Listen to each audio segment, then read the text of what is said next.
So 1 వీక్‌లో 2 KGs weight loss అయ్యాను. So నిజంగా యాక్చువల్లీ మీరు నమ్మరు. యాక్చువల్లీ నేనే నమ్మలేదు ఫస్ట్. తర్వాత వెయిట్ చెక్ చేసుకుంటే నిజంగా నేను షాక్ అయ్యాను. సో 1 వీక్‌లో 2 కేజెస్ వెయిట్ లాస్ ఏంటి అని అనుకున్నాను. బట్ నిజంగా ఇట్స్ ట్రూ. సో యాక్చువల్‌గా 1 వీక్‌లో నిజంగా చేయగలుగుతామా అని అనుకున్నాను స్టార్ట్ చేసేటప్పుడు. బట్ నాకైతే నేనైతే చూసాను. లైక్ 1 వీక్ నా స్ట్రగుల్ అదంతా చూస్తే రిజల్ట్ అయితే నాకు కనిపించిందనమాట. సో యాక్చువల్గా నేను ఎలా స్టార్ట్ చేశాను అండ్ నా వెయిట్ లాస్ ఎలాగా అసలు స్టార్ట్ అయింది, ఏమేమి ఫుడ్ తీసుకున్నాను అనేది క్లియర్గా నేను ఈ 1 వీక్ స్టోరీ అయితే చెప్తాను. సో ఫస్ట్ నుంచి లాస్ట్ వరకు అయితే మిస్ కాకండి. మీరు కూడా వెయిట్ లాస్ చేయాలి అండ్ మీరు కూడా వెయిట్ తగ్గాలి అనుకున్న వాళ్ళకి ఓకే. బట్ నేను ఏదైతే తీసుకున్నాను అనేది నేను చెప్తున్నాను. బట్ ఇక్కడ నేను వచ్చేసి ఎవరో ఏదో చెప్పారు, నేను లైక్ ఎవరో చెప్పింది నేనైతే ట్రై చేయలేదు. నాకు తెలిసి నాకు బాడీకి ఏది సెట్ అవుతుందని చూసుకుని నేను వెయిట్ లాస్ అయితే వెయిట్ లైక్ డైట్ ప్లాన్ అయితే నేను స్టార్ట్ చేశాననమాట. So hi everyone, this is Ramya Hemanth, welcome back to my channel. So ఇప్పుడైతే మనం వెయిట్ లాస్ జర్నీ గురించి చూద్దాము. యాక్చువల్లీ నేను వచ్చేసి 1 వీక్ బిఫోర్ అంటే ఏప్రిల్ 29న నా వెయిట్ చెక్ చేసుకోవడం జరిగింది. యాక్చువల్గా ప్రెగ్నెన్సీ తర్వాత వెయిట్ పుట్ ఆన్ అవుతాం ఖచ్చితంగా. సో దాని తర్వాత నేను మళ్ళీ వెయిట్ లాస్ అవ్వడం, వెయిట్ మళ్ళీ హెవీగా ఫుడ్ తింటే ఖచ్చితంగా మనం వెయిట్ గెయిన్ అవ్వడం ఇదంతా ఉంటుంది కదా. సో నాది ఇంతకుముందు వచ్చేసి నాది స్టేబుల్ వెయిట్ వచ్చేసి 70 కేజెస్. నేను ఆఫ్టర్ ప్రెగ్నెన్సీ ఎప్పుడైతే బిఫోర్ ప్రెగ్నెన్సీ నేను 58 కేజెస్ ఉండేదాన్ని అండ్ ఆఫ్టర్ ప్రెగ్నెన్సీ నేను 70 కేజెస్కి నేను అట్లా స్టేబుల్ అయిపోయాను అనమాట. సో ఎన్ని ఇయర్స్ చూసుకున్నా నాది 70 కేజెసే ఉండేది. బట్ ఈ మధ్యన లైక్ ఒక రీసెంట్గా నేను కొంచెం నాకే అనిపించేది కొంచెం లావ్ అయ్యాను అనేది. ఎందుకంటే నాకు బాడీ తెలిసిపోతుంది కదా, కొంచెం వెయిట్ పెరిగినా కానీ కాళ్ళు నొప్పులు రావడం అండ్ అలా వాకింగ్ చేసినా కానీ ఫుల్ లెగ్స్ పెయిన్ వచ్చేవి. దాన్ని బట్టి నేను అనుకున్నా ఖచ్చితంగా నేను వెయిట్ పెరిగాను, అందుకే నాకు కొంచెం లెగ్స్ పెయిన్ వస్తున్నాయని చెప్పి నేను రీసెంట్గా 1 వీక్ బ్యాకే వెయిట్ చెక్ చేసుకున్నాను. అంతకుముందు వరకు నాది మిషన్ ట్రబుల్ ఉండే అనమాట, అందుకనే వెయిట్ ఎప్పుడు చెక్ చేసుకోలేదు. సో లాస్ట్ వీక్ మళ్ళీ ఒక్కసారి వెయిట్ చెక్ చేసుకుందాం, అసలు ఎంత వెయిట్ ఉన్నాము ఏంటని తెలిస్తే దాన్ని బట్టి మనం ఫుడ్ అనేది తీసుకోవచ్చని నేను వెయిట్ చెక్ చేసుకుంటే ఏప్రిల్ 29th వెయిట్ చెక్ చేసుకున్నాను. చెక్ చేసుకునేసరికి నాకు 72 కేజెస్ ఉన్నా. ఇంకా అనిపించింది వామ్మో నేను ఇంకా లావ్ అయిపోతున్నాను, స్టార్ట్ చేయాలి ఇంకా వెయిట్ లాస్ అనేది అప్పుడు స్ట్రిక్ట్గా పెట్టుకున్నాను. బట్ నేనైతే ఏదైనా చేయాలి అని అనుకుంటే ఖచ్చితంగా చేసి నేను సాధిస్తాను అనమాట. సో అది ఎలాగైనా కానీ నేను చేయాలి అనేది ఫిక్స్ అయిపోతాను. బట్ కొన్నిసార్లు నాకే అనిపిస్తుంది లైట్ తీసుకుందాము అనుకునే టైంకి నేను లైట్ తీసుకుంటాను. లేదు ఖచ్చితంగా చేయాలి అంటే దాన్ని చేసి సాధించి నేను చూపిస్తాను అలా అనమాట నేను. కానీ వెయిట్ విషయంలో మటుకు నేను అస్సలు ఒప్పుకోను. ఎందుకంటే నేను వెయిట్ పెరుగుతున్నాను అంటే నాకు ఎందుకో తెలియని ఒక ఫీలింగ్ వచ్చేస్తుంది అనమాట. సో యాక్చువల్గా నేను ఏప్రిల్ 29 చెక్ చేసుకుంటే 72 కేజెస్ ఉన్నాను.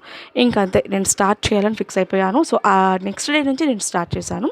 అంటే ఏప్రిల్ 30 నుంచి స్టార్ట్ చేశాను అనుకోండి. అండ్ ఏప్రిల్ 30 నుంచి స్టార్ట్ చేస్తే సో నాకు తెలిసిన డైట్ అంటే ఎవరో ఏదో అన్నీ యూట్యూబ్లో నేను ఎక్కడా చూడలేదు, ఏమీ చేయలేదు. సో రెగ్యులర్గా మనకి తెలుసు ఏదైతే హెల్తీ ఫుడ్ తింటే మన బాడీకి ఏం సెట్ అవుతే మనం అవే తీసుకోవాలి కాబట్టి. సో నేను ఇంకా నాకు తెలిసిన ఇన్ఫర్మేషన్ కొంచెం లైక్ ఏం తీసుకుంటే బెటర్, ఏం తీసుకోకపోతే బెటర్ అనేది మనకి తెలిసి ఉంటుంది కదా, బేసిక్ నాలెడ్జ్ అయినా ఉంటుంది కాబట్టి. సో నేను ఇంకా ఏప్రిల్ 30 నుంచి స్టార్ట్ చేశాను. సో మార్నింగ్ ఇంకా లేవగానే డే 1 గురించి నేను చెప్తుంది. సో మార్నింగ్ లేవగానే లెమన్ వామ్ వాటర్ తీసుకునేదాన్ని కొన్ని టైమ్స్ లెమన్ వాటర్ తీసుకునేదాన్ని అండ్ కొన్ని టైమ్స్ వచ్చేసి ginger warm water or else ginger jeera water ఇలాంటి కొన్ని పౌడర్స్ ఉంటాయి కదా మన దగ్గర. మన మదర్స్ కానీ వీళ్ళంతా మన దగ్గర పౌడర్స్ పెడతారు, ఎందుకంటే తాగితే మంచిది అని చెప్పేసి. సో అలాగా నేను మార్నింగ్ టైమ్స్లో వామ్ వాటర్ అయితే తీసుకునేదాన్ని అండ్ 8:30, 9 లోపల నేను బ్రేక్ఫాస్ట్ అయితే ఫినిష్ చేసేదాన్ని. మీ దగ్గర మన దగ్గర ఏమి తింటున్నామా అని కాదు, ఏ బ్రేక్ఫాస్ట్ ఉన్నా ఇడ్లీ దోశ ఏది ఉన్నా కానీ దాంట్లో రిలేటెడ్ ఒక ప్రోటీన్ తీసుకోవాలి. సో దట్ నేను ఇడ్లీ తిన్నా దోశ తిన్నా ఏం తిన్నా కానీ ఎగ్ మిక్స్ అయ్యేటట్టు తీసుకునేదాన్ని. ఫర్ ఎగ్జాంపుల్ ఇప్పుడు 2 ఇడ్లీ తీసుకుంటే ఖచ్చితంగా 2 బాయిల్డ్ ఎగ్స్. నేను లోపల ఎల్లోది తినను కాబట్టి నేను వైట్ ఎగ్స్ తింటాను, అందుకని 2 తీసుకునేదాన్ని. బట్ ఎల్లో తింటే ఇంకా బెటర్ అనమాట, కొంచెం ప్రోటీన్ బాగుంటుంది. సో ఇలాగ నేను 2 ఇడ్లీసే, ఇంకా 2 కంటే ఎక్కువ ఇంకొకటి ఎక్స్ట్రా నేను వేసుకునేదాన్ని కాదు, ఎందుకంటే చాలా స్ట్రిక్ట్గా నేను డైట్ ఫాలో అయ్యాను. దాని తర్వాత బ్రేక్ఫాస్ట్ అలాగా కొన్ని టైమ్స్ దోశ పైన ఎగ్ ఎగ్ దోస ఇలాంటివి తినేదాన్ని. అండ్ ఇంకా ఏదైనా చపాతీ అనుకోండి, ఎగ్ చపాతీ ఇలాంటివి తీసుకోవచ్చు అనమాట. ఇలాంటివి నేను తీసుకునేదాన్ని. అండ్ నెక్స్ట్ వచ్చేసి మార్నింగ్ టిఫిన్స్ కంప్లీట్ అయిపోయేది. 9 వరకు టిఫిన్ ఫినిష్ చేసేదాన్ని. అండ్ దాని తర్వాత 11-12 మధ్యలో కొంచెం ఆకలి అనిపించింది అని అంటే, కానీ ఖచ్చితంగా డైలీ ఒక 3-4 లీటర్స్ ఖచ్చితంగా వాటర్ అయితే తీసుకోవాలి. అండ్ మీరు వాటర్ తీసుకోలేకపోయినారు అని అంటే బటర్ మిల్క్ అయినా తీసుకోవచ్చు అనమాట. నేను 2 బాటిల్స్, ఒకటి బటర్ మిల్క్, ఒకటి వాటర్ బాటిల్ ఖచ్చితంగా నేను డే అంతా ఆకలి ఎక్కడైనా నాకు హంగర్గా అనిపించింది అని అంటే వాటర్ తీసుకునేదాన్ని, లేదంటే బటర్ మిల్క్ తాగేదాన్ని. ఎక్కువ నాకు ఈ 1 వీక్ నేను చాలా స్ట్రిక్ట్ డైట్ ఫాలో అయ్యాను కాబట్టి చాలా ఆకలిగా అనిపించేది. ఆకలిగా అనిపించింది స్టార్టింగ్లో. ఉండే కొద్దీ మనకే ఇంట్రెస్ట్ వస్తుంది, తినకూడదు, తినాలనిపించదు. ఎవరు ఏం తెచ్చుకున్నా, లైక్ బయట బిర్యానీ తెచ్చుకున్నా, లేదు అనుకుంటే ఐస్ క్రీమ్స్ తెచ్చుకున్నా, ఏం తెచ్చుకున్నా ఆ క్రేవింగ్స్ అనేది చచ్చిపోతాయి అనమాట. ఇంకా ఉండవు, క్రేవింగ్స్ అయితే ఉండవు. ఆకలి కూడా అంత అనిపించదు మీరు చేసే కొద్దు ఉంటే. Like day by day like daily చేసుకుంటూ ఉంటే మనకి క్రేవింగ్స్ కూడా ఉండవన్నమాట, పోతూ ఉంటుంది. ఎందుకంటే మీరు సన్నగవుతున్నారు అని అంటే మీకు ఆ ఇంట్రెస్ట్ అనేది వస్తుంది కాబట్టి. సో దట్ నాకు స్టార్టింగ్లో బాగా ఆకలేసేది. ఎందుకంటే ఇన్ని రోజులుగా మనం అంత ఫుడ్ తిని ఒకటేసారి స్టాప్ చేసాము అంటే ఖచ్చితంగా ఆకలి వేసి నీరసంగా అనిపించేది. బట్ నీరసంగా నేను రాకుండా ఉండడానికి వాటర్ ఖచ్చితంగా తీసుకునేదాన్ని, బటర్ మిల్క్ ఖచ్చితంగా తీసుకునేదాన్ని డైలీ. ఆకలిగా అనిపిస్తే వాటర్, బటర్ మిల్క్ ఈ 2 కంపల్సరీ అనమాట. అండ్ టిఫిన్ అయిపోయింది. లంచ్ వచ్చేసరికి నేను 12:30-1:30 ఈ మిడ్ టైంలోనే తీసుకునేదాన్ని అనమాట, ఆఫ్టర్నూన్. సో లంచ్ కూడా ఎలాగా అంటే మన సౌత్ ఇండియన్స్ ఎలా ఉంటారు, రైస్ లేకపోతే వాళ్ళకి ముద్ద దిగదు అంటారు కదా. సో రైస్ లేకపోతే ఎనర్జీ కూడా డ్రాప్ అయిపోతుంది. నేను ఇదివరకు నేను రైస్ లేకుండా రైస్ని అవాయిడ్ చేసి, ఇంతకుముందు నేను డైట్స్ చేసినప్పుడు నాకు నీరసంగా అనిపించేది. బట్ ఎంతో కొంత ఇంత little bit quantity of rice తీసుకుని ఒక బిగ్ క్వాంటిటీ ఆఫ్ కర్రీ తీసుకోవాలి. మీరు ఏ కర్రీ పప్పు తింటున్నారా, ఆకుకూర పప్పు, లేదు అనుకుంటే ఆలు కర్రీ తింటున్నారా, లేదు అనుకుంటే వంకాయ, లేదు అనుకుంటే చిక్కుడుకాయ, ఏ కర్రీ తీసుకున్నా కానీ ఇంత బిగ్ క్వాంటిటీ మీరు అన్నం ఇంత తీసుకుంటే ఇంత కర్రీ అయితే తీసుకోవాలి. సో మీకు ఆ కర్రీతోనే కడుపు ఫుల్ అయిపోవాలన్నమాట. సో అలా కర్రీ తీసుకోవాలి. రైస్ లిటిల్ బిట్ తీసుకొని కర్రీ ఎక్కువ తీసుకోవాలి. అండ్ సలాడ్ ఖచ్చితంగా ఉండాలి afternoon. Like cooked vegetables or else green salad ఏదో ఒకటి పర్వాలేదు. సో కుక్డ్ వెజిటేబుల్స్ మీకు నచ్చలేదు అనుకుంటే కీరా నార్మల్గా తీసుకోవచ్చు, క్యారెట్ తీసుకోవచ్చు. అంటే రైస్ ఇంత క్వాంటిటీ పెట్టుకొని, కర్రీ ఇంత క్వాంటిటీ పెట్టుకొని, పక్కన మీకు ఒక వెజ్ సలాడ్ ఉండాలన్నమాట. ఇది ఖచ్చితంగా లంచ్ ఇదే ప్యాటర్న్. బట్ కర్రీస్ మీరు చేంజ్ చేసుకుంటూ ఉండొచ్చు. ఆర్ ఎల్స్ మీరు ఏదైనా తీసుకోవచ్చు కర్రీస్. రైస్ అయితే కంపల్సరీ నేను తినేదాన్ని మధ్యాహ్నం, ఎందుకంటే అది తింటేనే కొంచెం ఎనర్జీగా ఉండేదన్నమాట. లేదు అనుకుంటే నీరసంగా అనిపించేదని అని ఇది వరకు నేను ఫేస్ చేశాను కాబట్టి ఖచ్చితంగా రైస్ తీసుకొని బిగ్ క్వాంటిటీ ఆఫ్ కర్రీస్ తీసుకునేదాన్ని. And after that lunch finish అయిపోయాక 3:00-4:30 ఆర్ 5, 3-5 మధ్యలో మళ్ళీ ఆకలిగా అనిపించింది అంటే వాటర్ ఇంటేక్ కంపల్సరీ ఉండాలి. వాటర్ అనేది మనకి ఆకలిగా అనిపించకూడదు, ఇంకా అంతలా వాటర్ తాగుతూనే ఉండాలన్నమాట. సో 5 మధ్యలో 3-5 ఆ మిడిల్ టైంలో ఆల్మండ్స్ ఖచ్చితంగా తీసుకునేదాన్ని. ఒక 5 ఆల్మండ్స్, 5 కంటే ఎక్కువ ఎక్స్ట్రా తీసుకునేదాన్ని కాదు. ఎందుకంటే ఒక్క ఆల్మండ్ ఎక్స్ట్రా తీసుకున్న మళ్ళీ వెయిట్ పుట్ ఆన్ అవుతానని చెప్పేసి, ఆల్రెడీ నేను స్టార్ట్ చేశాను అంటే రిజల్ట్ కోసమే కదా స్టార్ట్ చేసేది. ఒక్క చిన్న ఫుడ్ ఎక్స్ట్రా తిన్నా అమ్మో ఇప్పటిదాకా కష్టపడిందంతా పోతుంది అని ఒక చిన్న ఇదితోని అస్సలు చాలా స్ట్రిక్ట్గా ఉండేదాన్ని. ఒక 4 ఆల్మండ్స్, లేదు అనుకుంటే మక్కానా మీకు తెలుసు కదా, అది కూడా హెల్త్కి మంచిది. ఒక 5-6 మక్కానా ఆర్ ఎల్స్ ఒక 100 గ్రామ్స్ తీసుకున్న పర్వాలేదు. అట్లా మీరు అలాగా మీకు ఈవినింగ్ టైం స్నాక్స్లో మీరు ఏదైనా తీసుకోవచ్చు.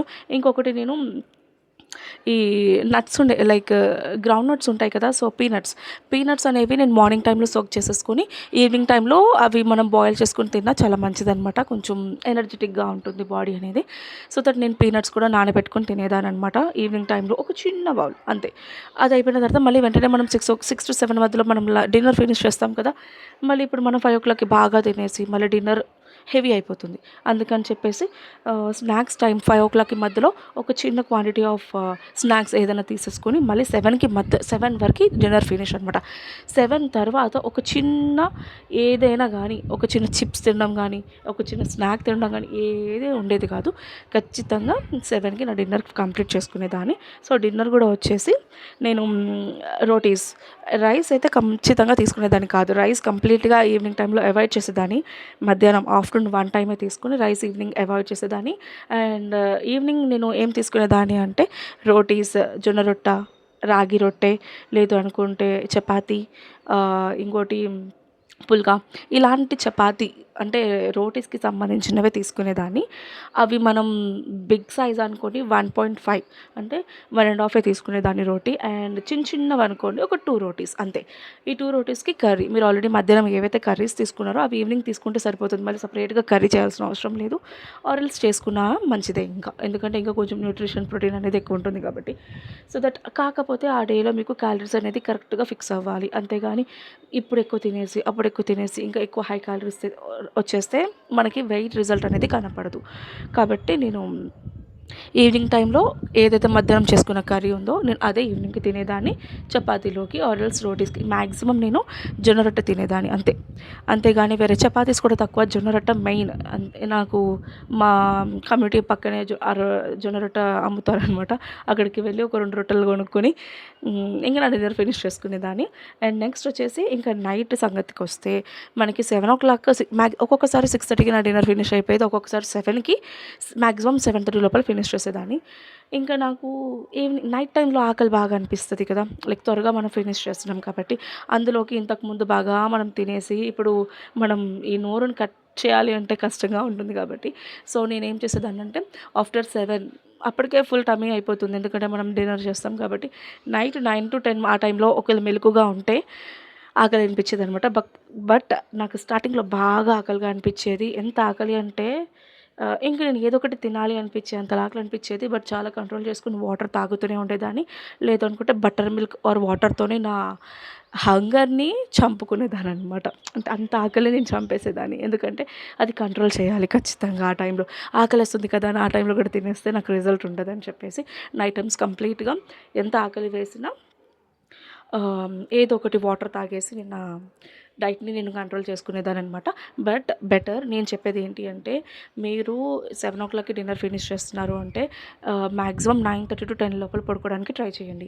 ఒకవేళ పడుకోలేదు అంటే ఖచ్చితంగా ఆకలేస్తుంది.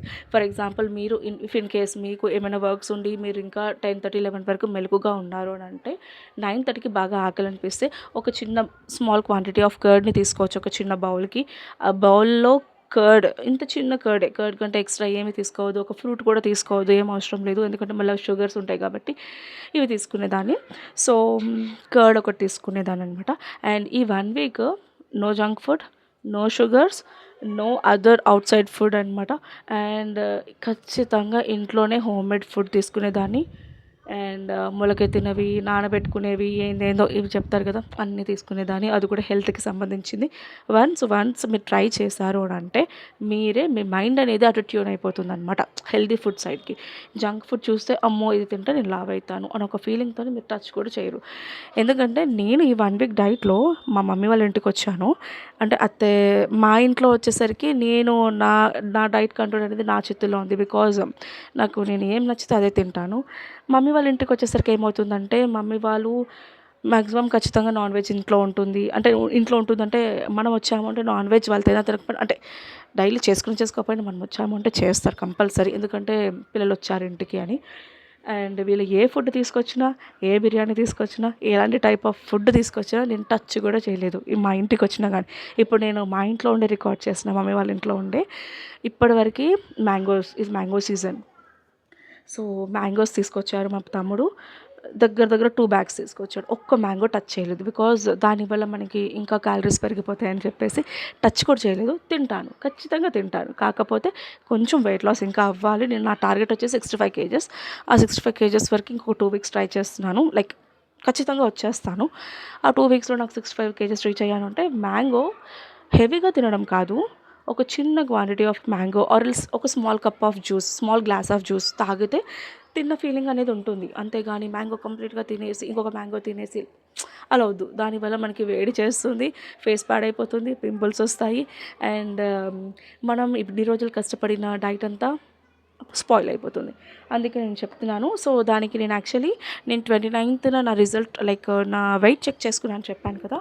ఇప్పుడు ఈరోజు డేట్ వచ్చేసి నేను చూపిస్తాను. ఎందుకంటే మీకు క్లియర్‌గా నేను చూయించాలి. బికాజ్ నా రిజల్ట్ మీకు తెలియాలి. అండ్ నాకు గూడా ఒక మెమరబుల్. ఎందుకంటే నేను ఈ 1 వీక్‌లో 2 కేజెస్ తగ్గాను అంటే ఇదొక మిరాకిల్ నాకు. అందుకే నేను ఇప్పుడు చూపిస్తున్నాను చూడండి. ఇగో ఇప్పుడు టైం వచ్చేసి 6:34 మీకు డేట్ వచ్చేసి మే 5th. మే 6th కనిపిస్తుంది కదా, ఇది రివర్స్లో కనిపిస్తుంది. Wednesday May 6th. అర్థమైందా? నేను ఈవినింగ్ టైంలో ఇప్పుడు Wednesday May 6th time date. So correct 1 week అయింది. ఆ 1 వీక్లో నా weight loss 2 2 KGs weight loss అనేది పక్కన ఫోటో పెడతాను. లైవ్లో తీసుకున్నాను, ఇన్స్టాగ్రామ్లో పోస్ట్ చేయడానికని చెప్పేసి ఆ వీడియో నేను పక్కన పోస్ట్ చేస్తాను చూడండి. సో ఇది నా weight loss 1 week weight loss journey. And మీకు కూడా ఏమైనా ఇంట్రెస్ట్ ఉంది అనుకుంటే, మీరు కూడా ఫాలో అవుతాను అనుకుంటే, సో నేను డీటెయిల్గా చెప్పమన్నా నెక్స్ట్ వీడియోలో చెప్తాను. నేను ఎలా ఫాలో అయ్యాను డైలీ నేను ఎలా ఫాలో అయ్యాను అనేది క్లియర్గా ఎక్స్ప్లెయిన్ చేస్తాను. కానీ నేను ఇదే ఫాలో అవుతున్నానని చెప్పి మీరు అదే ఫాలో అవ్వడం వల్ల మీకు రిజల్ట్ ఉంటుందా లేదా అనేది నా చేతిలో లేదు. బికాజ్ నా బాడీ టైప్ వేరు, మీ బాడీ టైప్ వేరు. సో ఒక్కొక్క బాడీ బట్టి వాళ్ళకి ఏది సెట్ అవుతుంది, ఏది సెట్ అవుతుంది అనేది మన బాడీకే తెలుస్తుంది. మీరు ఎట్లా అంటే ప్యాటర్న్ చూడండి, అంతేగాని ఆ ప్యాటర్న్లో నేను ఏది ఫాలో అయ్యాను అదే చేయొద్దు. మీకు ఏది సెట్ అవుతుందో అది చేయండి అంతే. ఓకేనా? సో ఇది నా weight loss journey in 1 week. So మీకు ఈ వీడియో కనుక నచ్చినట్లయితే లైక్ చేయండి, షేర్ చేయండి అండ్ సబ్స్క్రైబ్ చేసుకోండి. అండ్ నెక్స్ట్ వీడియో కావాలి అనుకుంటే కమెంట్ చేయండి. నెక్స్ట్ ఎన్ని కేజెస్ తగ్గాను అనేది నెక్స్ట్ వీక్ పోస్ట్ చేస్తాను. ఇంకొక 1 వీక్ చెక్ చేసుకొని అప్పుడు నేను వెయిట్ పుట్ ఆన్ అయ్యానా, వెయిట్ లాస్ అయ్యానా, అండ్ అంటే ఎందుకు లాస్ అయ్యాను, ఎందుకు వెయిట్ గెయిన్ అయ్యాను అనేది కూడా ఆ వీడియోలో మనం మాట్లాడుకుందాం. సో ఈ రోజుకి ఈ వీడియో ఇంతే అనమాట. సో మీకు కూడా ఇంట్రెస్ట్ ఉంది అనుకుంటే మీరు కూడా వెయిట్ లాస్ అనేది స్టార్ట్ చేయొచ్చు. సో ఇది నా video. So thank you so much. ఈరోజు ఇంతకైతే. సో మళ్ళీ మనం నెక్స్ట్ వీడియోలో కలుసుకుందాం. అంతవరకు కీప్ స్మైలింగ్. Bye bye.